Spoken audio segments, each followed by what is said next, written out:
Elif Shefak, Soufi mon amour, chapitre 82, Aladin. Konya, mai 1247.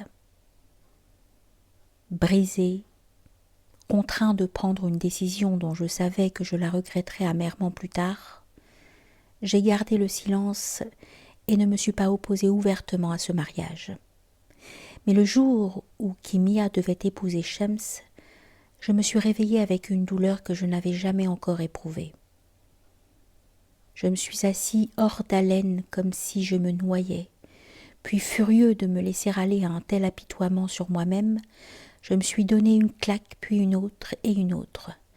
Un soupir étranglé a passé mes lèvres, et c'est ce son qui m'a fait comprendre que je n'étais plus le fils de mon père.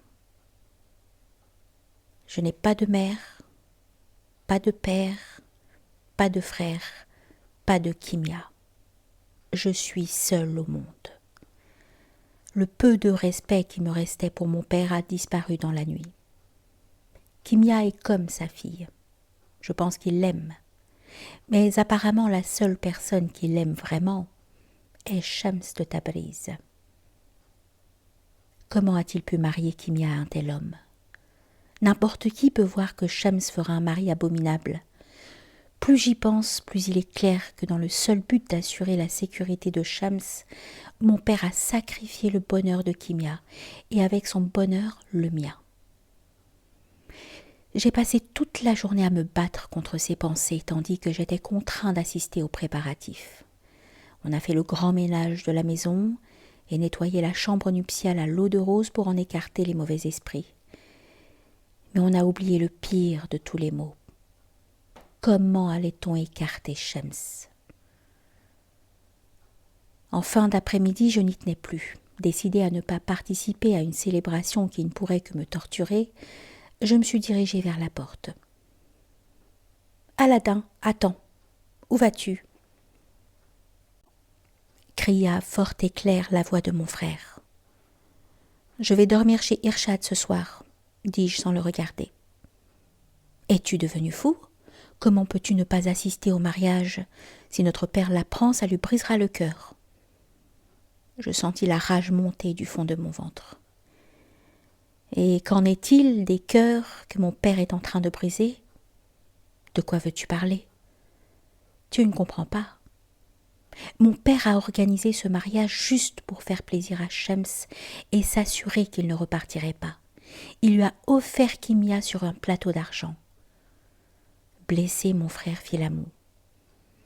« Je ne sais pas ce que tu penses, mais tu as tort. Tu crois qu'il s'agit d'un mariage forcé ?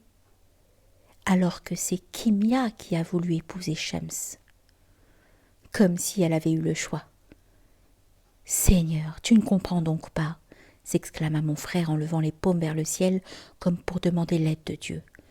« Elle est amoureuse de Shems. »« Ne dis pas ça, c'est faux » articulai-je d'une voix crissante comme de la glace.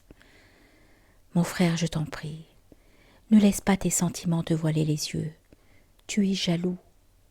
Mais même la jalousie peut être utilisée de manière constructive et servir un dessein plus élevé. Même l'incrédulité peut être positive. Voici une des règles. Règle numéro 35.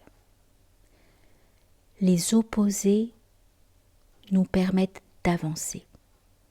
Ce ne sont pas les similitudes ou les régularités qui nous font progresser dans la vie, mais les contraires. Tous les contraires de l'univers sont présents en chacun de nous. Le croyant doit donc rencontrer l'incroyant qui réside en lui. Et l'incroyant devrait apprendre à connaître le fidèle silencieux en lui. Jusqu'au jour où l'on a atteint l'étape d'Insan el-Kamil, l'être humain parfait, la foi est un processus graduel qui nécessite son contraire apparent, l'incrédulité. Ce fut la goutte d'eau pour moi. Écoute, j'en ai marre de ce discours soufi sirupeux. Et pourquoi est-ce que je t'écouterais ? Est-ce que tout cela n'est pas de ta faute ? Tu aurais pu laisser Shems à Damas.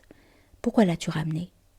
Si ça tourne au désastre, et je suis certain que ce sera le cas, c'est toi qui en seras le responsable. »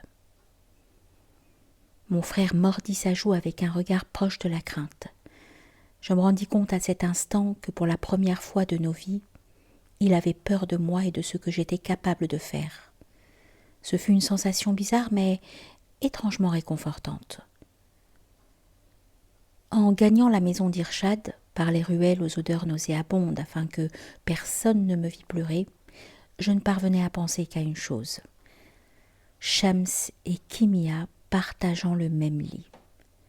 Le ventre serré dans un étau, s'imposait à moi l'image révoltante de Shams, lui retirant sa robe de mariée et touchant sa peau de lait de ses affreuses mains rugueuses. Je savais qu'il avait dépassé les bornes. Quelqu'un devait faire quelque chose.